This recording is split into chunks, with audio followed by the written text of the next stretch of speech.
Yeshua. Bonsoir, bonsoir, bonsoir. Bonsoir, bonsoir, bonsoir. Est-ce que tu peux m'aider à dire à ton voisin bon appétit? Sans plus tarder, j'aimerais nous inviter à ouvrir nos Bibles dans Josué chapitre 5. Josué chapitre 5. À partir du verset 13. Josué chapitre 5. Mais aussi, on va lire le chapitre 6e du 1er au 21e verset. On va commencer du chapitre 5, du 13e verset. Est-ce que quelqu'un peut m'aider à lire ce merveilleux texte de la Bible? Si je peux trouver un bon lecteur de la parole ici. À partir du verset 13.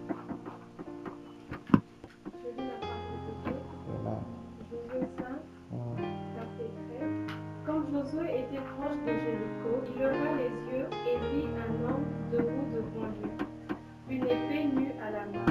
Josué marcha vers lui et lui dit: Es-tu pour nous ou pour nos ennemis? Il répondit: Non, je suis le chef de l'armée de Yahweh. À présent j'arrive. Alors Josué tomba la face contre la terre et se prosterna.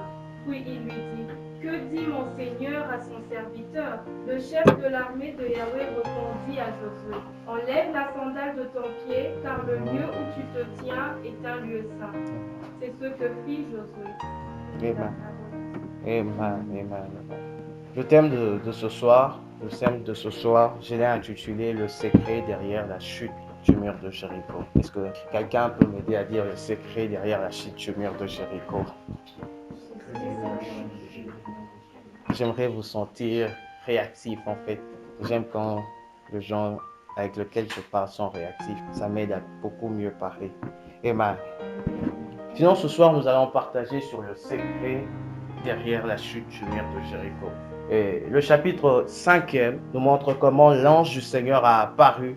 L'ange du Seigneur a apparu à Josué. Alors que Josué voulait conquérir Jéricho, l'ange du Seigneur apparaît à Josué pour lui dire: Josué, fais ceci, fais cela pour conquérir Jéricho. Donc nous voyons déjà que Josué a eu une visitation de la part du Seigneur. Josué a rencontré le Seigneur. Il a rencontré l'ange de Dieu. L'ange de Dieu qui lui a donné les indications. L'ange de Dieu qui lui a donné de directives spécifiques par rapport à la conquête de Jéricho. Et au chapitre 6e, pour ne pas perdre le temps, parce qu'on n'a pas assez de temps, le chapitre 6e, le premier verset du chapitre 6e nous montre clairement que Jéricho était une ville qui était barricadée, et une ville qui était inaccessible. La Bible dit qu'il n'y avait personne qui pouvait sortir de Jéricho, il n'y avait personne qui pouvait entrer dans Jéricho. Et la troisième des choses que la Bible nous fait comprendre sur Jéricho, Jéricho était une ville forte et fortifiée. À cause de ses murailles, Jéricho était une ville imperméable. Personne ne pouvait se donner cette peine d'aller à Jéricho, puisque la ville était barricadée, la ville était scellée, la ville avait des murailles, personne ne pouvait y accéder. C'était ça la situation de Jéricho à l'époque. Jéricho, une ville barricadée. Jéricho, une ville fortifiée. Jéricho, une ville inaccessible. Mais le Seigneur apparaît à Josué. Et il dit, lorsque Josué pose la question pour savoir: es-tu de notre ou tu es celui qui est contre nous? Mais j'aime la réponse de l'ange du Seigneur. L'ange du Seigneur lui dit: je suis le chef de l'armée du Seigneur. J'aimerais dire à quelqu'un ce soir que ce soir, le chef de l'armée du Seigneur se lèvera dans ta situation. Ce soir, le chef de l'armée du Seigneur se lèvera dans la situation de ta famille. Ce soir, le chef de l'armée du Seigneur se lèvera dans tes entreprises. Le chef de l'armée du Seigneur se lèvera pour combattre sur ton cas. Josué ne pouvait pas de lui-même combattre. Josué ne pouvait pas de lui-même conquérir Jéricho. Josué ne pouvait pas de lui-même aller et battre Jéricho. Il fallait qu'une personne plus grande que Josué puisse être là. Il fallait qu'une personne plus puissante que Josué, plus puissante que Jéricho puisse intervenir. J'aimerais te dire que dans ta situation peut-être a perduré pendant beaucoup de temps. Mais j'aimerais te dire, la solution n'est pas n'est pas dans une personne. La solution, tu ne la trouveras pas dans une personne. Mais la solution, tu la trouveras dans la présence de Dieu. La solution, tu la trouveras dans la présence de Dieu. Plusieurs fois, nous avons pensé que la solution s'est trouvée en quelqu'un que ce soit. Plusieurs fois, nous avons pensé que la solution se trouve en papa. Plusieurs fois, nous avons pensé que la solution se trouve en maman. Plusieurs personnes, nous avons pensé que la solution se trouve dans quelqu'un que ce soit. Mais j'aimerais te dire ce soir, pour conquérir Jéricho, pour faire tomber le muraille de Jéricho qui se sont levés dans ta vie, tu as besoin du Seigneur. Tu as besoin de la présence de Dieu. Tu as besoin de rencontrer celui qui est le chef de l'armée de Dieu, afin de vaincre Jéricho. Vous savez une chose, Josué était un vaillant. Josué était habitué à la guerre. Josué était un type qui était déjà habitué à la guerre. Il était parmi ceux-là qui étaient envoyés par Moïse pour explorer le pays de Canaan. Il était parmi ceux-là. Donc Josué était habitué à la guerre. Josué était un type habitué à la guerre. Mais dans cette situation où il se retrouve devant une muraille que lui, celui qui est habitué à la guerre, ne sait pas quoi faire. Il y a de ces choses qui peuvent nous arriver dans la vie. Tu pries bien sûr, mais tu as besoin encore plus de Dieu pour vaincre la chose. Tu as encore besoin plus de Dieu pour vaincre la chose. Josué était déjà un combattant. Mais dans cette bataille, sa force ne pouvait rien. Ses attitudes ne pouvaient rien. Il fallait qu'une autre personne plus grande que lui puisse intervenir. Il fallait qu'une autre personne plus puissante que lui puisse intervenir. J'aimerais dire à quelqu'un ce soir que dans le problème dont tu fais face, tu essaieras toutes les solutions. La solution véritable à ce problème, c'est seulement la présence de Dieu, la présence de Jésus-Christ dans ta vie. Est-ce que quelqu'un peut me dire amen? C'est seulement la présence de Jésus dans ta vie. Plusieurs fois, nous avons pensé que la solution la trouvera dans notre façon de réfléchir. Bien sûr, le Seigneur nous a donné une façon de réfléchir. Josué avait une manière de faire les choses. Josué avait une façon de faire les choses. Mais cette façon de faire les choses ne pouvait rien face à Jéricho. Il a pu traverser le Jourdain. Il a pu traverser plusieurs villes. Mais lorsqu'il arrive à Jéricho, il rencontre une muraille devant lui. Lorsqu'il arrive à Jéricho, il rencontre quelque chose qu'il ne pouvait pas accéder. Lorsqu'il arrive à Jéricho, il rencontre une muraille fortifiée, une ville très forte qu'il ne peut pas aller pour combattre. Lorsqu'il arrive à Jéricho, il rencontre plusieurs obstacles. Il rencontre plusieurs obstacles. Il arrivera que dans notre marche avec Dieu, au fur et à mesure qu'on avance, au fur et à mesure les batailles deviennent rudes. Au fur et à mesure que tu avances avec le Seigneur, au fur et à mesure le diable aussi cherche de méthodes pour te ramener vers le bas. Le diable est un type qui réfléchit très bien. Le diable, lorsqu'il se concentre sur quelqu'un, il réfléchit sur la manière, la méthode, ce qu'il faudra exactement faire pour conquérir la personne. Il réfléchit sur le point faible de la personne, le point fort de la personne et tout ce qu'il faut afin de faire tomber la personne. Il ne faut pas négliger notre adversaire. Notre adversaire est coriace, mais gloire au Seigneur parce que le Seigneur Jésus lui a vaincu il y a 2000 ans à la croix. Gloire au Seigneur pour cela. Et regardons encore une image de Jéricho. Actuellement Jéricho peut représenter dans la vie d'un chrétien ou dans la vie du peuple de Dieu. Jéricho peut représenter un problème qui a perduré pendant un long moment. Jéricho est une situation que le diable a une main dessus. Jéricho, une ville barricadée dont la Bible parle, une ville où le mur était fortifié, mais Jéricho était inaccessible pour le peuple de Dieu. Jéricho, une ville que Josué ne pouvait pas conquérir par ses forces. Josué ne pouvait pas aller pour conquérir Jéricho par ses forces. Il fallait qu'une personne vienne. Il fallait qu'il fasse une rencontre. Il fallait qu'il puisse rencontrer une personne pour accéder dans Jéricho. Maintenant, j'aimerais nous partager quelque chose sur comment. Le secret qui a fait tomber Jéricho. Il y a 5 secrets dont j'ai notifié dans cette histoire. 5 secrets dont j'ai notifié dans cette histoire qui a permis à Josué de faire tomber Jéricho. Le premier, c'est l'intimité. L'intimité, la présence de Dieu. Ou la présence de Dieu. Nous remarquons cela dans Josué chapitre 5 à partir du verset 13 jusqu'au verset 15.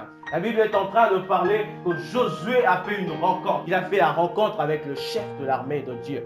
Il a fait une rencontre. Cela veut dire que Josué avait une intimité avec Dieu. Ce n'est pas n'importe qui peut avoir de visitation de la part de Dieu. Donc cela sous-entend que Josué était quelqu'un qui était intime à Dieu. Voilà pourquoi le Seigneur pouvait envoyer son ange afin de lui guider. Le Seigneur pouvait envoyer son ange afin de lui montrer la voie. Tout cela parce que Josué était une personne. Josué était une personne qui aimait la présence de Dieu. Josué était une personne qui aimait rester dans la présence de Dieu. Il pouvait dire au début de Josué, au début du livre de Josué, il dit médite le jour au nuit. Cela veut dire que c'était une personne qui était amoureux pour l'œuvre de Dieu. Une personne qui était assoiffée de l'œuvre de Dieu. Une personne qui pouvait encore se donner. Une personne qui pouvait encore travailler avec ardeur pour l'œuvre de Dieu. Josué était une personne qui aimait la présence de Dieu.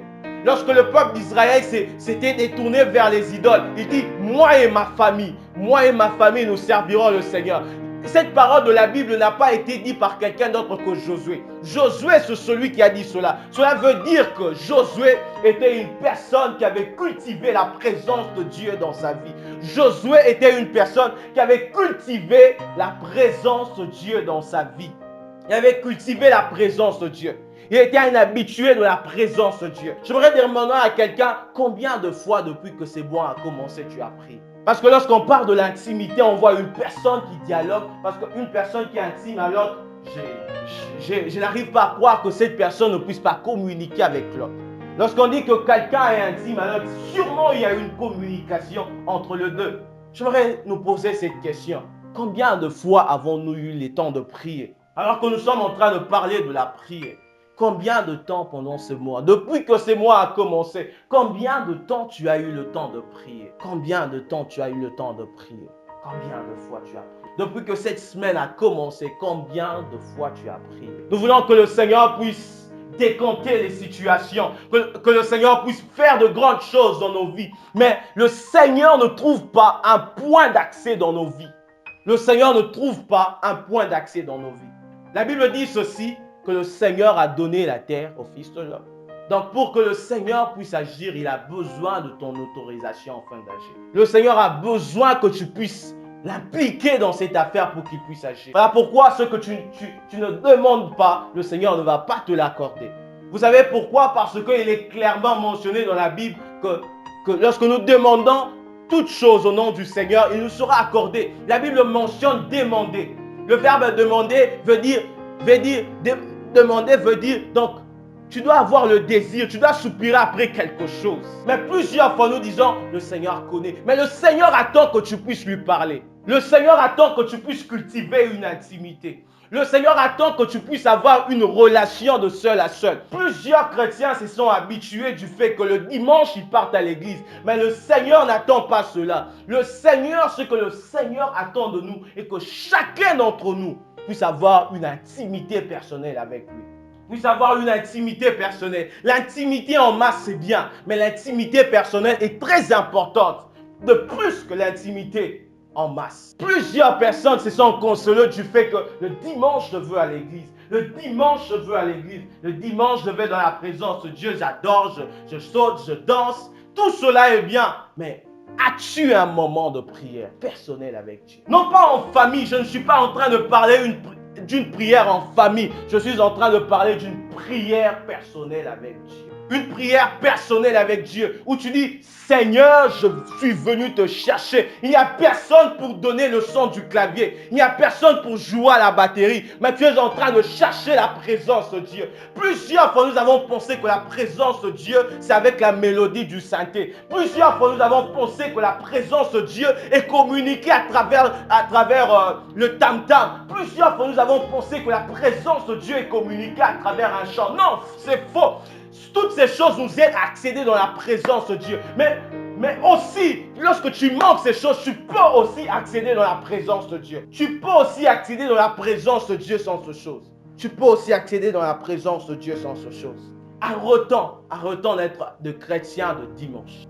Arrêtons d'avoir une vie de prière rien que le dimanche. C'est que le Seigneur attend. Le Seigneur veut occuper la totalité. Vous savez, le Seigneur est un Dieu jaloux. Il ne veut pas partager quelque chose avec quelqu'un d'autre. Il veut que du lundi jusqu'au dimanche soit à lui. Il veut que du lundi, tu te lèves, tu dis Seigneur, merci. Mardi, tu dis Seigneur, je te bénis. Mercredi, tu dis Seigneur, je t'adore. Jeudi, vendredi, samedi, dimanche, tout le jour de la semaine, tu élèves son nom. Tout le jour de la semaine, tout le jour de la semaine, tu élèves son nom. Le Seigneur attend de gens qui peuvent atteindre cette dimension. Le Seigneur a besoin de ces gens qui peuvent avoir une intimité personnelle. Qui peuvent avoir une intimité personnelle. Qui peuvent avoir une intimité personnelle. Vous allez remarquer que de grandes personnes dans la Bible, de grands personnages de la Bible n'ont pas été grands parce qu'ils ont rencontré le Seigneur en masse, mais c'était à cause d'une rencontre personnelle avec le Seigneur. C'est à cause d'une rencontre personnelle. Ce ne sont pas les rencontres en masse qui changera ta vie, mais ce sont des rencontres personnelles qui changera ta vie à jamais. Ce sont des rencontres personnelles. Remarquez, lorsque tu parles avec des gens en groupe, tu ne tires pas très attention à certaines choses. Mais lorsque tu parles à quelqu'un personnellement, tu tires attention à tout ce qu'il fait. C'est ce que le Seigneur aussi veut de toi. Que tu puisses lui parler personnellement. Que tu puisses lui parler personnellement. Il arrive de fois lorsqu'on prie personnellement, on prie seul avec le Seigneur, on découvre nos incapacités, on découvre nos fautes, on découvre ceci. Mais si tu es en masse, tu n'arriveras pas à te concentrer. Tu as besoin d'être seul afin de te concentrer. Tu as besoin d'être seul afin que le Seigneur te parle sur ton caractère. Que tu dois changer ceci, que tu dois arrêter avec cela. Le Seigneur ne te dira pas seulement lorsque tu seras en groupe, mais le Seigneur attend que tu puisses entrer dans sa présence. Le Seigneur attend le jour où tu seras dans sa présence pour te parler. L'intimité, très important dans la vie du chrétien. Un chrétien ne peut pas se dire chrétien s'il n'a pas une intimité avec Dieu. Si tu n'as pas une intimité avec Dieu, je vois mal t'appeler chrétien. Puisque chrétien veut dire comme Christ. Christ était celui qui cherchait la présence de Dieu jour et nuit. La Bible dit qu'il se levait très tôt le matin. Et la Bible aussi mentionne que tard dans la nuit, le Christ priait. Cela veut dire que c'était une personne qui était intime à Dieu. Cela veut dire que c'était une personne qui cherchait la présence de Dieu. C'était une personne qui cherchait la présence de Dieu. C'était une personne qui cherchait la présence de Dieu. Dans ce monde actuellement, soit tu es d'un côté, soit tu es de l'autre. Il n'y a pas de ceux-là qui sont middle. Il n'y a pas de ceux-là qui sont au milieu, ni chaud ni froid. La Bible dit si tu es froid, je te vomirai. Si tu es chaud ni froid, je te vomirai si tu es tiède. Cela veut dire qu'il faut occuper une position. Il faut occuper une position. Dans ce monde d'aujourd'hui, pour influencer, soit tu acceptes de plier tes genoux, soit tu acceptes de faire des choses horribles. Mais je suis venu te proposer la chose la plus simple. La chose qui ne te demandera pas beaucoup. Qui ne te demandera pas beaucoup. Juste plier tes genoux, chercher la présence. Plier tes genoux, chercher la présence. Moi, je crois que des grandes personnes, des gens qui peuvent influencer les mondes, ce sont des gens qui peuvent plier leurs genoux, prier le Seigneur, qui peuvent influencer le monde. Vous savez, la Suisse aujourd'hui est un pays intègre. C'est parce que Jean Calvin a influencé la Suisse. Voilà pourquoi plusieurs banques sont en Suisse. Pourquoi? Parce que Jean Calvin était un homme intègre. Il a influencé la mentalité suisse. Je crois qu'il y a aussi des gens qui peuvent influencer leur pays par leur mentalité. Parce qu'ils ont été dans la présence de Dieu. Parce qu'ils ont été dans la présence de Dieu. Ils ont été dans la présence de Dieu. La deuxième des choses qui a permis à Josué de faire tomber Jéricho, il a entendu la voix de Dieu. Il a entendu la voix de Dieu. Josué chapitre 6, le verset 2. Il a entendu la voix de Dieu. Le Seigneur a parlé à Josué. Le deuxième point n'est que la conséquence du premier. Le premier, Josué était une personne habituée à la présence de Dieu. Il pouvait prier, il pouvait chercher la face de Dieu. La conséquence est que le Seigneur lui a parlé. J'aimerais dire à quelqu'un, si tu es intime à Dieu, tu entendras sa voix. Si tu es intime à Dieu, tu entendras sa voix. La Bible dit que mes brebis entendent ma voix. Ce sont les brebis qui entendent. Ce ne sont pas de loups, ce sont de brebis qui entendent. Les brebis veut dire que ce sont de gens qui sont à la bergerie. Donc ils entendent la voix du berger. Voilà pourquoi David pouvait dire l'Éternel est mon berger. Parce qu'il a compris qu'il y a une brebis qui entend la voix du Seigneur. Il entend la voix du Seigneur. Tu te dis que tu es enfant de Dieu, tu es la brebis de Dieu. Mais est-ce que tu entends la voix de Dieu? Est-ce que tu entends la voix de Dieu? Est-ce que tu entends la voix de Dieu? Est-ce que tu entends la voix de Dieu? J'aurais te posé la question. Si tu es enfant de Dieu, tu dois entendre sa voix. Plusieurs personnes peuvent dire, entendre la voix de Dieu, c'est seulement audiblement. Non, la voix de Dieu, c'est sa parole. La parole de Dieu est le moyen que le Seigneur utilise la plupart des fois pour nous parler. Le matin, lorsque tu te lèves, tu ouvres ta Bible, le Seigneur te parle. C'est la parole de Dieu, la parole de Dieu, la parole de Dieu. La Bible dit que la parole au commencement, et elle a été faite chair. C'est Jésus, la parole de Dieu. La parole de Dieu est importante dans la vie du chrétien. Josué pouvait donner le secret, il dit, médite le jour et nuit, afin que tu puisses prospérer dans tes entreprises. Donc, il faut notifier que l'écoute de la parole de Dieu te permettra d'évoluer dans tes entreprises. Lorsque tu apprends à écouter Dieu, tu vas apprendre à canaliser tous tes efforts. Plusieurs fois, nous nous mettons dans ceci, nous nous mettons dans cela. C'est parce que nous n'entendons pas Dieu. Mais si nous prenons le temps d'entendre Dieu, il y a plusieurs choses que nous n'allons pas faire. Parce que nous allons focaliser, nous allons mettre nos efforts dans quelque chose qui va produire. Plusieurs fois, nous avons dissipé nos efforts pour rien, alors que si on pouvait entendre Dieu, mets-toi entendre Dieu. Lorsque tu veux faire quelque chose, demande la volonté de Dieu. C'est important. C'est important. Ne sois pas comme un Jonas qui va se retrouver dans les ventres de la baleine pour rien. Cherche la volonté de Dieu. Cherche à écouter Dieu. C'est que le Seigneur dit sur mon problème. Qu'est-ce que le Seigneur dit sur mon cas? Qu'est-ce que le Seigneur dit sur ceci, sur cela, sur ma famille? Qu'est-ce que le Seigneur dit? Qu'est-ce que le Seigneur dit? Toutes tes réponses se trouvent dans la parole de Dieu. Avant d'aller écouter le prophète, apprends à méditer. Apprends à méditer. Apprends à lire la parole de Dieu. Très simple. Le matin, tu te lèves, tu ouvres ta Bible. Tu ouvres ta Bible. Matthieu, par exemple. Tu lis Matthieu. Cela va te permettre pendant la journée. Lorsque quelque chose va arriver, le Saint-Esprit va te rappeler. Il y a plusieurs fois, lorsqu'on médite la parole de Dieu, on oublie. On oublie. Lorsqu'on médite la parole de Dieu, tu ne te rappelles plus. Mais lorsqu'un événement arrive ce jour-là, par exemple à 18h ou à 19h, le verset que tu avais lu le matin revient. C'est le Saint-Esprit qui fait ça. Le Saint-Esprit te rappelle la voix de Dieu. La voix de Dieu. Important. Nous devons écouter Dieu.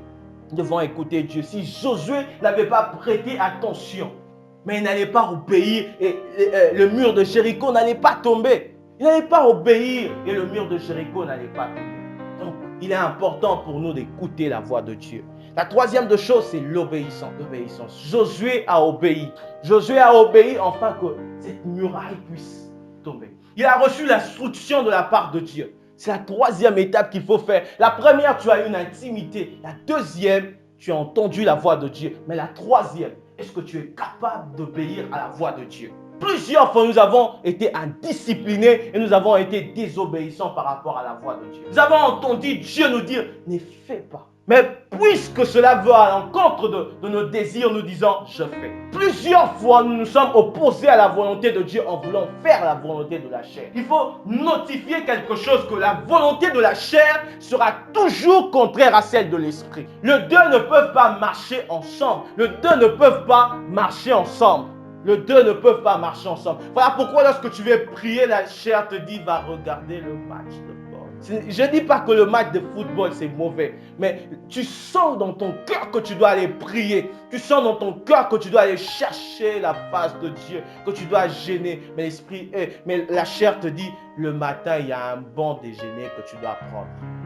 Qui tu décides d'entendre? La Bible est en train de dire dans Hébreu que la lutte contre la chair, c'est jusqu'au sang.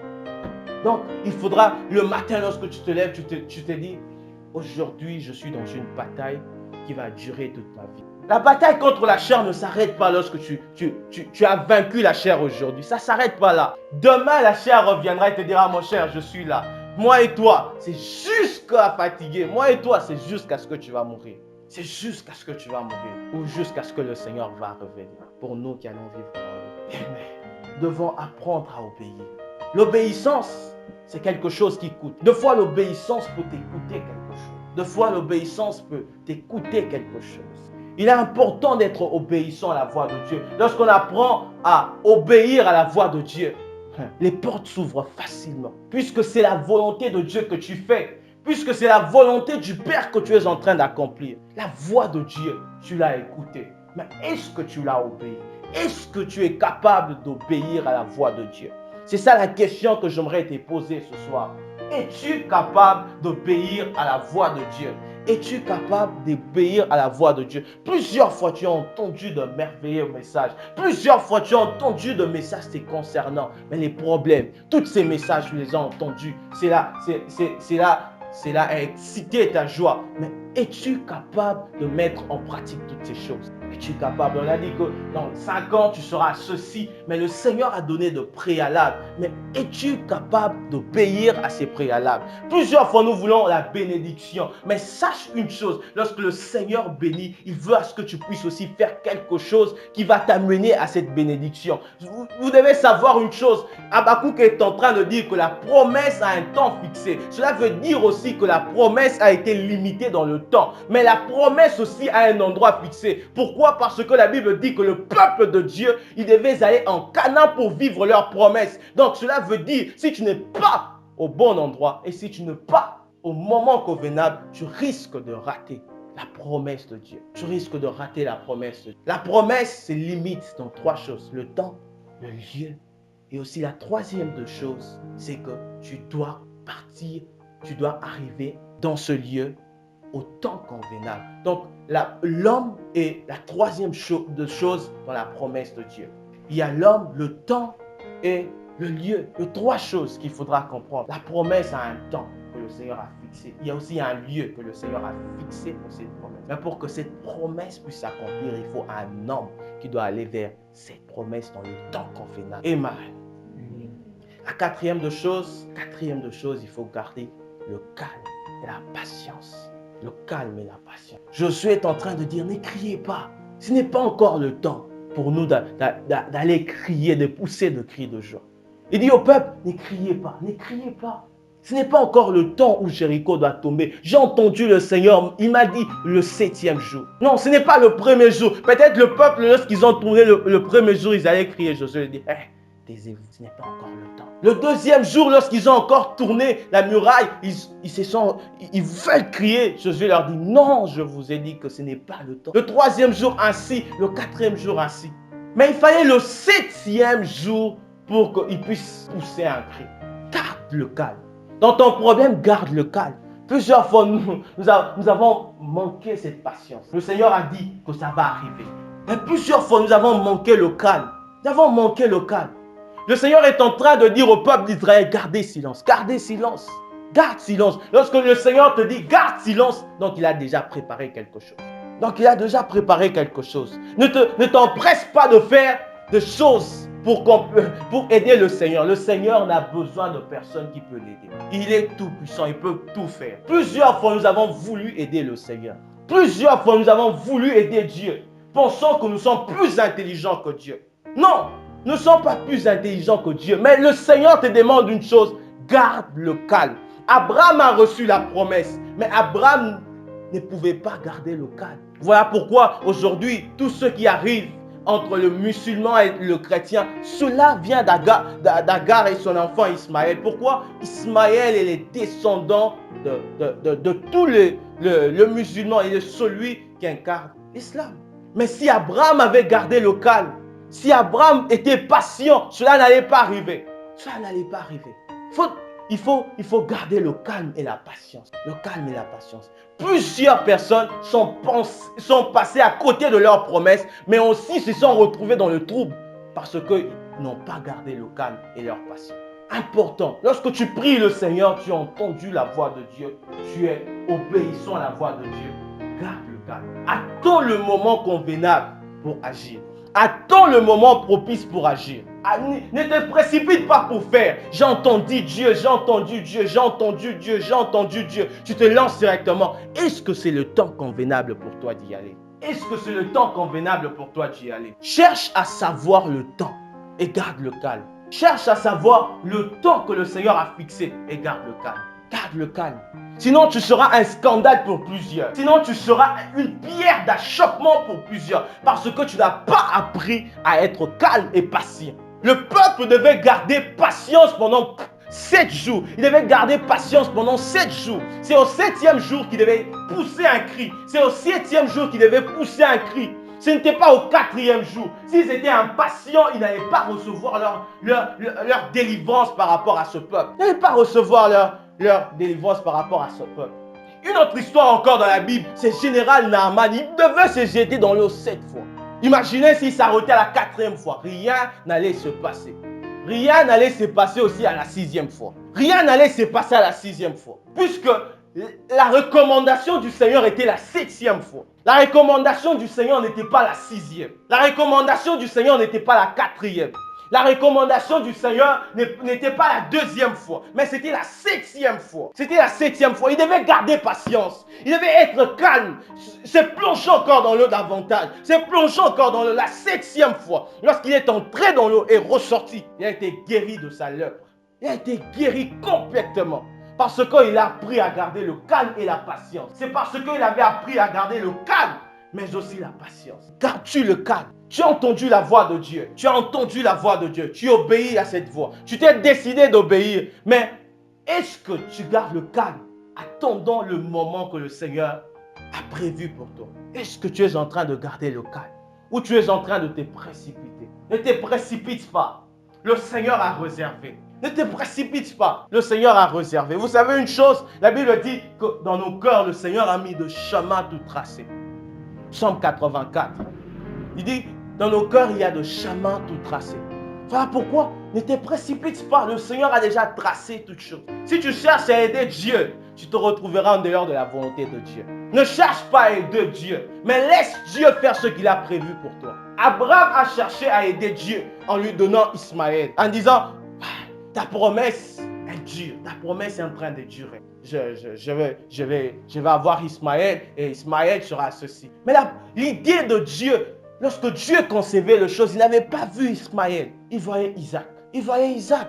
C'est l'impatience et le manque de calme d'Abraham qui a causé tout ça. Garde le calme. Le Seigneur a prévu les choses. Garde le calme. Garde le calme. Garde le calme. Sois patient. Sois patient. Ça arrive. Sois patient. Plusieurs personnes dans la vie n'ont pas été patients. Ils se sont retrouvés dans plusieurs choses compliquées. C'est parce qu'ils ont manqué la patience. Ils ont manqué la patience. Ils ont manqué la patience. Comme un film que j'avais vu dernièrement, une personne que le Seigneur, il avait reçu la prophétie du Seigneur à l'église. Il a reçu la parole du Seigneur que dans quelques années, le Seigneur allait l'élever dans la vie. Le Seigneur allait le bénir dans la vie. Mais la personne en question n'était pas patient. Il est entré dans l'occultisme et plusieurs de choses qui sont arrivées dans sa vie. Mais il avait reçu la promesse de Dieu. Puis, la même personne qui avait donné la promesse le retrouve sur un lit d'hôpital en train de mourir. Il lui dit, qu'est-ce qui est arrivé mon frère? Là, il confesse tout ce qu'il a eu à faire. Et il dit, je n'ai pas attendu la promesse de Dieu. Le Seigneur m'avait dit que dans quelques années, je serai ceci. Mais je n'ai pas été patient. Je n'ai pas été patient pour attendre cela. L'impatience t'amènera loin de la présence de Dieu. Certes, tu auras entendu Dieu. Certes, tu auras pris la décision d'obéir. Mais l'impatience t'amènera loin de la volonté de Dieu. Et la cinquième de choses, et la dernière de choses qui a permis à Josué de faire tomber les murailles de Jéricho, c'est la louange et l'adoration. La Bible dit qu'il devait pousser un cri de joie et l'arche du Seigneur devait être au devant, mais au devant aussi de l'arche du Seigneur, il devait y avoir des gens qui avaient de trompettes. Des gens qui avaient de trompettes pour célébrer le Seigneur, pour louer le Seigneur, pour adorer le Seigneur. J'aimerais te dire que l'adoration que tu offres à Dieu déclenche ces choses dans ta vie. L'adoration déclenche ces choses dans ta vie. Cette adoration que tu donnes tout le jour à Dieu. Il faut noter que l'adoration n'est pas simplement les mots que nous pouvons dire, mais l'adoration est une vie que nous offrons à Dieu. L'adoration est une vie. Lorsque ta vie devient une adoration, le Seigneur, tout le temps, il reçoit de toi une adoration. L'adoration ne sont pas les mots que tu peux offrir. Non, l'adoration commence par être une vie en toi. Voilà pourquoi le Seigneur dit qu'il est en train de rechercher des adorateurs qui adorent en esprit et en vérité. Qui adorent en esprit et en vérité. Le Seigneur est en train de chercher des gens qui peuvent l'adorer. Mais pas simplement une adoration. Parce que tout le monde adore. Lorsque les hindous vont au temple, si tu lui poses la question, il va te dire il adore. Lorsque le musulman va au temple, il va te dire qu'il adore le Seigneur. Mais il y a quelque chose dans l'adoration. Ça doit être en esprit et en vérité. En esprit et en vérité. En esprit et en vérité. L'adoration, c'est dire ce que le Seigneur est. Mais la louange, c'est dire ce que le Seigneur a fait. Il ne faut pas confondre la louange et l'adoration. L'adoration, c'est dire ce que le Seigneur est pour toi. Mais la louange, c'est dire les merveilles de Dieu dans ta vie. Lorsque tu lèves tes mains, tu dis, Seigneur, je te bénis pour ce que tu m'as sauvé d'un accident en ce jour. Tu es en train de louer le Seigneur. Mais lorsque tu dis, Seigneur, je te bénis puisque tu as été Jéhovah Rapha, tu m'as guéri de la maladie, tu es en train d'adorer le Seigneur. Puisque tu es en train de dire ce que le Seigneur est pour toi. Est pour toi. Si tu demandes à Moïse, il va te dire, il s'est révélé à moi comme le Dieu qui est je suis. Il s'est révélé à moi comme ça. Il m'a dit, je suis. Quelle révélation tu as de Dieu? Quelle révélation tu as de Dieu? Pour que ton adoration puisse être efficace, il faut que tu puisses rencontrer, que le Seigneur puisse se révéler à toi. Sinon, tu vas commencer à adorer le Seigneur avec les mots des autres. Et ton adoration ne sera pas efficace. Ta louange ne sera pas efficace. Tu vas commencer à dire, Seigneur, je te bénis. Je te bénis, mais tu n'as pas de révélation spécifique du Seigneur. Mais lorsque le Seigneur se révèle à toi, la façon dont tu vas l'adorer, la façon dont tu vas les louer sera différente. La plupart de personnes pouvaient croire que David, ce roi est compliqué. Ce roi, sa façon de danser est compliquée. Mais David avait reçu une révélation de Dieu. Tous ces gens dans la Bible ont reçu une révélation particulière de Dieu. Là pourquoi vous voyez que leur vie était différente. Leur vie était différente. Comment est-ce que le Seigneur se révélait dans ta vie? Pour toi, si on te demandait de dire en un mot, comment le Seigneur se révélait? Pour une autre personne, il dira, lorsque j'étais malade pendant 10 ans, le Seigneur m'a guéri. Pour moi, dans ma vie, le Seigneur est celui qui guérit. C'est cela. Le Seigneur s'est révélé à lui comme un Dieu qui guérit. Pour d'autres, il se révélait comme un père, alors qu'il était orphelin, alors qu'il n'avait personne sur qui compter. Mais le Seigneur lui a aidé à payer toutes ses études et à finir ses études. Et pour d'autres aussi, le Seigneur se révélait d'une autre manière. Mais comment est-ce que le Seigneur se révélait dans ta vie? C'est ça la question que je te pose ce soir. Si tu veux que ton adoration puisse être forte, puisse être efficace, il faut une révélation du Seigneur. Lorsque tu sais que le Seigneur se révélait à moi comme ceci, tu as une totale confiance. Lorsque tu parles avec trop de fierté. Tu dis, Seigneur, je te bénis puisque tu es celui qui me guérit toujours. Parce que tu sais qu'il est toujours là pour te guérir. Comment est-ce que le Seigneur se révélait dans ta vie? Comment est-ce que le Seigneur se révélait dans ta vie? Comment est-ce que le Seigneur se révélait? Important. L'adoration et la louange a aidé ce peuple à conquérir Jéricho. Jéricho qui était une ville barricadée, comme je le disais. Jéricho qui était une ville fortifiée. Mais Jéricho est tombé à cause de la louange et de l'adoration. C'est parce que ces peuples avaient une révélation de Dieu. C'est parce que ce peuple était intime et ils ont reçu la révélation de Dieu. Ils ont reçu la révélation. Ils ont reçu que le Seigneur est pour nous ceci. Le Seigneur est pour nous cela. Le Seigneur est pour nous ceci. Voilà pourquoi la Bible dit qu'un peuple sans vision est un peuple sans frein. Pourquoi? Parce qu'ils ne savent pas où aller. Lorsque les gens disent, lorsqu'il entend son voisin dire, Seigneur, je te bénis puisque hier tu m'as épargné d'un accident. Lui aussi dit, Seigneur, je te bénis puisque hier tu m'as épargné de l'accident. Il ne sait pas où est-ce qu'il va, puisqu'il n'a pas de révélation particulière de Dieu. Comment est-ce que le Seigneur se révèle à toi? Comment est-ce que le Seigneur se révèle? Comment est-ce que le Seigneur se révèle? Ce soir, je nous ai amené un message simple. Pour faire tomber Jéricho dans ta vie, applique simplement ces choses et tu verras ce que le Seigneur fera. Tu verras ce que le Seigneur fera. Et il n'avait qu'à louer et à adorer. Il n'avait pas donné de coups de marteau sur le mur de Jéricho. Ce n'était pas ça la volonté de Dieu. Il ne devait que élever leurs mains, louer, adorer.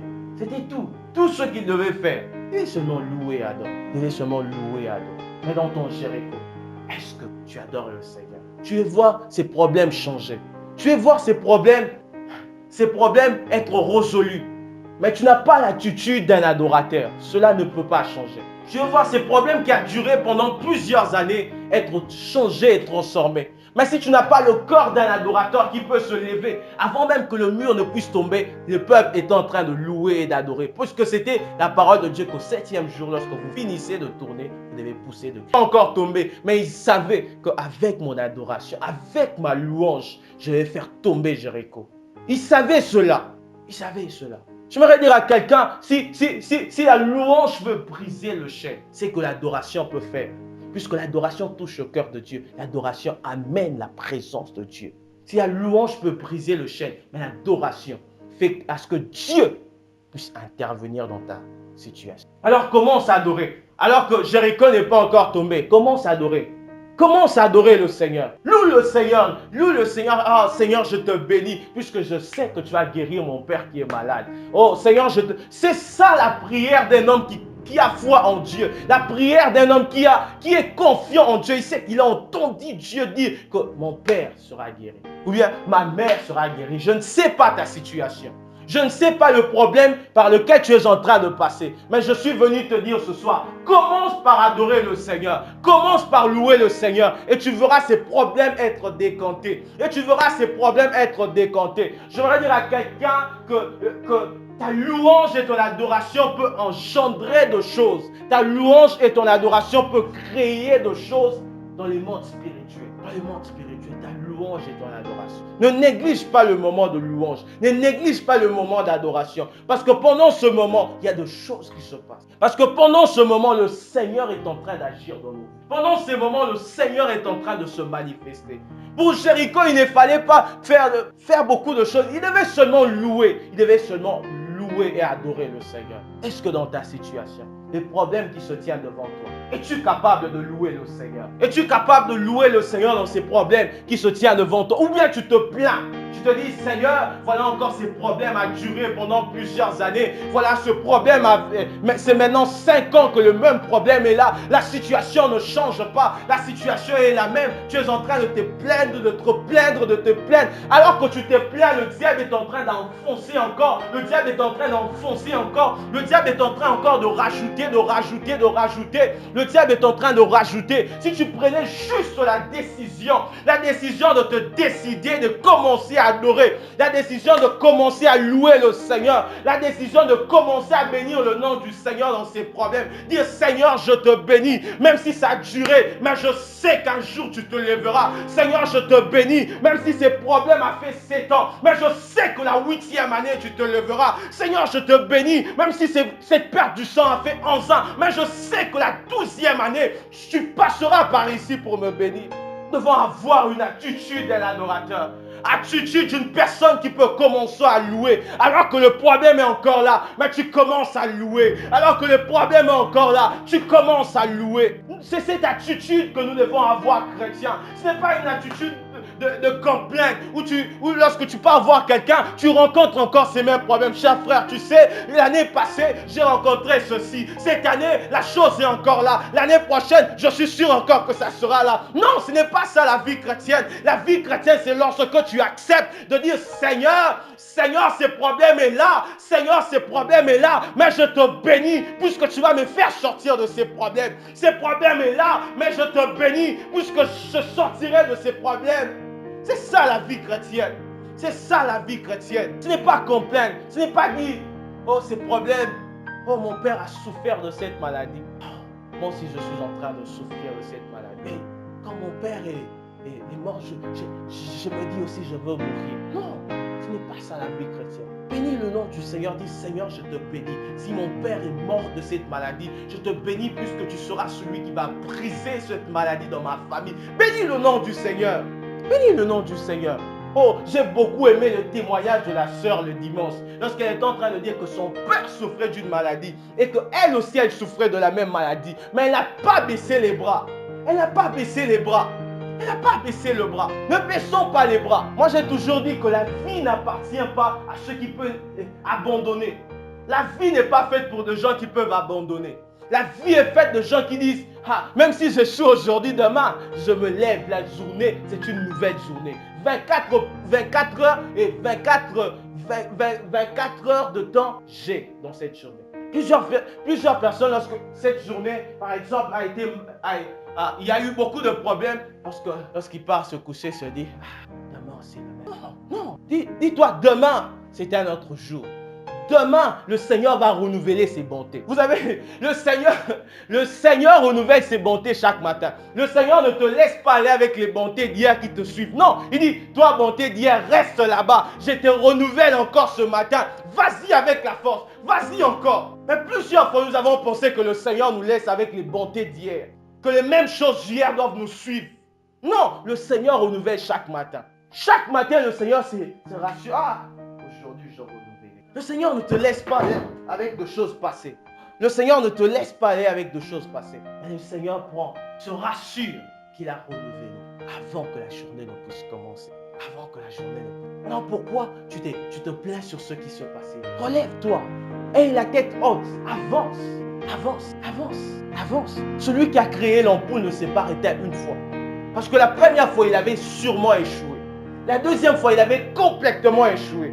La troisième fois, n'en parlons pas. Mais il n'a pas arrêté. Il se disait que j'ai essayé plusieurs manières de créer, mais j'ai trouvé une seule bonne façon de créer une ampoule. C'est parce qu'il a essayé plusieurs méthodes, mais il a fini par comprendre que toutes ces méthodes ne marchaient pas. Mais il y avait une seule façon de créer une ampoule. Il ne s'est pas arrêté.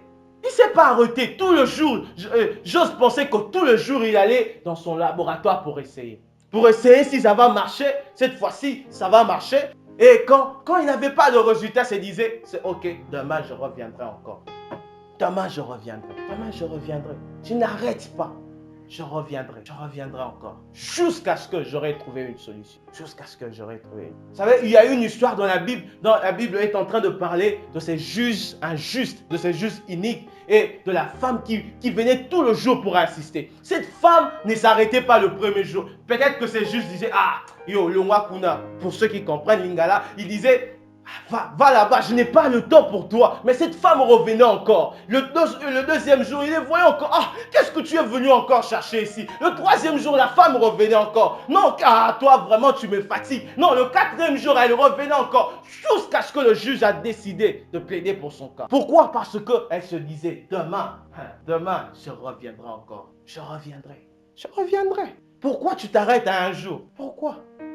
Peut-être que hier, tu as échoué. Bénis le nom du Seigneur. Dis, Seigneur, je te bénis, puisque aujourd'hui j'ai échoué, mais je sais que demain va me sentir. Je sais que demain, ça va me sentir vraiment. La chose là doit tomber. Lève-toi, avance. Je ne sais pas le Jéricho de ta famille, le Jéricho de ta vie. Je ne sais pas. Mais ce soir, j'ai une bonne nouvelle. Alors que nous serons en train de prier, le Seigneur aussi sera en train d'opérer dans nos vies. Alors que nous serons en train de prier, le Seigneur sera en train de naviguer dans nos vies. On n'a pas besoin simplement du son du clavier. Non, pour que la présence de Dieu puisse se libérer. Non, même nos voix peuvent créer l'atmosphère. Même nos voix peuvent changer d'atmosphère. On n'a pas besoin de la batterie pour que la présence de Dieu vienne ici. On n'a pas besoin de toutes ces choses d'abord, mais on a besoin premièrement de nos voix et de l'attitude de nos cœurs. Est-ce que quelqu'un peut prier avec moi ce soir? Je ne sais pas les Jéricho de ta famille. Je ne suis pas dans ta famille, c'est qui est vrai. Mais je suis venu t'apporter une bonne nouvelle que Jéricho va tomber ce soir. Jéricho doit tomber. Lorsque tu sortiras de cet endroit, tu dois être libre. Tu dois être libéré. Tu dois être free. Tu dois être complètement libre de ces Jéricho qui ont tourmenté ta famille. Je ne sais pas, c'est peut-être une maladie. C'est peut-être une situation financière qui a duré pendant un long moment. C'est peut-être quelque chose, je ne sais pas. Mais toi, tu connais le Jéricho. Tu connais ce dont ta famille fait face tout le jour de ta vie. Mais j'aimerais que tu puisses te lever ce soir. Est-ce qu'on peut se lever là où nous sommes? On va prier le Seigneur. On va prendre un moment dans la prière, puis je vais remettre la parole au responsable. On va prier le Seigneur. Je ne sais pas ta situation. Mais j'aimerais que tu puisses élever ta voix. Prier pour cette situation. La Bible dit que le Seigneur nous donnera que ce qu'on aura demandé. Il faudra comprendre une chose. Le Seigneur n'agira pas si tu n'as pas demandé. Il faudra comprendre une chose, que le Seigneur attend écouter la voix de son Fils pour dire, mon Fils a demandé ceci. Alors j'agis. Est-ce qu'on peut élever nos voix et commencer à prier? Le Seigneur? Oh, ils sont en train de dire, ils sont en train de parler au Seigneur. Ils sont en train d'exposer ton Jéricho au Seigneur. Dis, Seigneur, voici mon Jéricho. Voici ce que ma famille fait face tout le jour. Voici ce que ma famille est en train de lutter avec tout le jour. Voici ce que je suis en train de lutter avec. Voici ceci, voici cela. Délivre-moi de cela. Est-ce que quelqu'un peut parler au Seigneur? Je suis en train de parler au Seigneur. J'aimerais qu'une personne soit en train de parler. Soit en train de parler au Seigneur. J'aimerais dire à quelqu'un soit en train de parler. Ton Jéricho va tomber. Ton Jéricho va tomber. Ton Jéricho va tomber. Tu ne dois pas ressortir de cet endroit avec les mêmes choses qui t'attaquent. Tu ne dois pas ressortir de cet endroit avec les mêmes choses qui te font face. Tu ne dois pas ressortir de cet endroit avec les mêmes problèmes que tu es venu avec. Non! Tu dois ressortir de cet endroit complètement libéré de ces choses.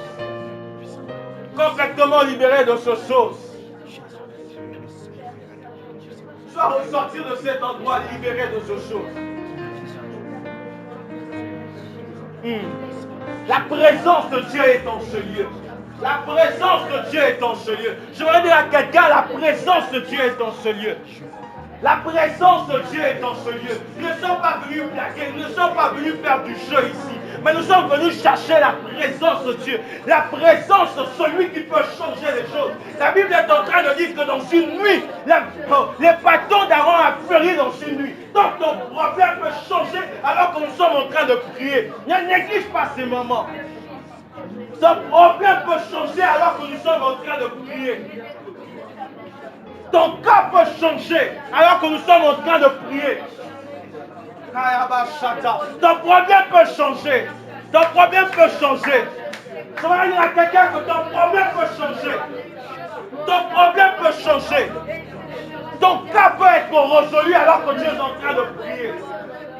Ne néglige pas ces instants. Ne néglige pas ces instants. Ils sont en train de prier pour le Jéricho de ta famille. Ils sont en train de prier pour le Jéricho de ta vie. Ils sont en train de te lever contre toute forme de Jéricho. Ces problèmes qui a duré. Ces problèmes qui a pris beaucoup de temps. Oh, mais sois en train de te lever. Sois en train de te lever. De te lever. Sois en train de te lever en prière. Je vais dire à quelqu'un, lève-toi en prière. Lève-toi en prière pour que les choses changent. Pour que les choses changent, Dieu a besoin d'entendre ta voix. Pour que les choses changent, Dieu a besoin d'entendre la voix d'une personne.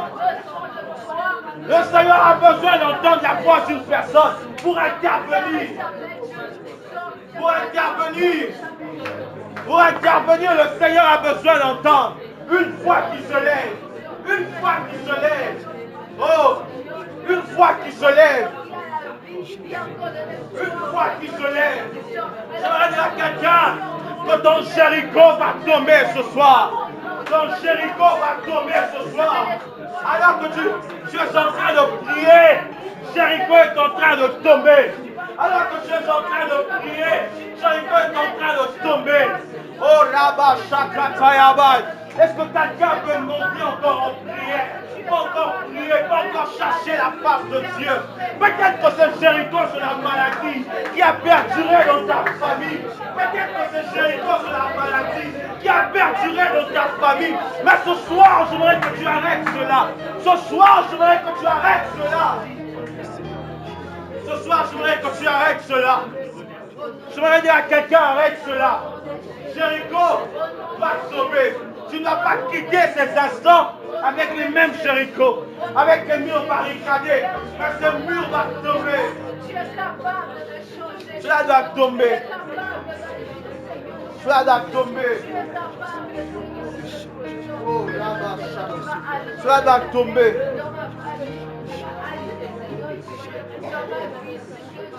Je ne sais pas dans ta famille ce qui se passe. Je ne sais pas dans ta famille ce qui se passe. Peut-être que de génération après génération, il y a toujours les mêmes choses qui reviennent. Peut-être après génération après génération, il y a toujours les mêmes choses qui reviennent. Les ancêtres ont été ainsi et les fils sont aussi ainsi. Mais j'aimerais que ce soir que cela s'arrête. J'aimerais que ce soir cela s'arrête. Si à Jéricho, personne ne peut sortir et personne ne peut entrer. Mais j'aimerais te dire ce soir par ta prière, les murs de Jéricho doivent tomber. Les murs de Jéricho doivent tomber. Tu dois sortir de ce cercle. Tu dois sortir de ces choses. Tu dois sortir de ces choses. Tu dois sortir de ces choses. dois sortir de ces choses. Tu dois sortir de ces choses. Je vais dire à quelqu'un, tu dois sortir. Tu dois sortir. Tu dois sortir. Tu dois sortir de ces choses. Oh. La présence du Seigneur est en ce lieu. La présence du Seigneur est en ce lieu. La présence du Seigneur est en ce lieu. Ils sont en train de chercher la face de Dieu. Ils sont en train de chercher la face de Dieu.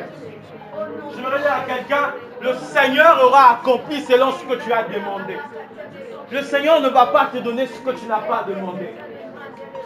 Si tu ne dis pas ces problèmes au Seigneur, le Seigneur ne va rien faire. Le Seigneur sera simplement en train d'attendre le jour où tu donneras la permission pour qu'il puisse agir. Mais si tu dis, Seigneur, voici ceci qui se présente comme Jéricho. J'aimerais que tu puisses briser ces murs de Jéricho dans ma vie. J'aimerais que tu puisses briser cela. Peut-être que Jéricho est une maladie qui a duré. Tu as cherché de solutions. Tu as cherché à aller à gauche et à droite. Tu as cherché à aller voir des médecins et des médecins, des spécialistes. Mais la solution, tu ne l'as pas trouvée. J'aimerais te dire ce soir, la solution se trouve dans la présence de Dieu. La solution se trouve dans la présence de Dieu. La solution se trouve dans la présence de Dieu.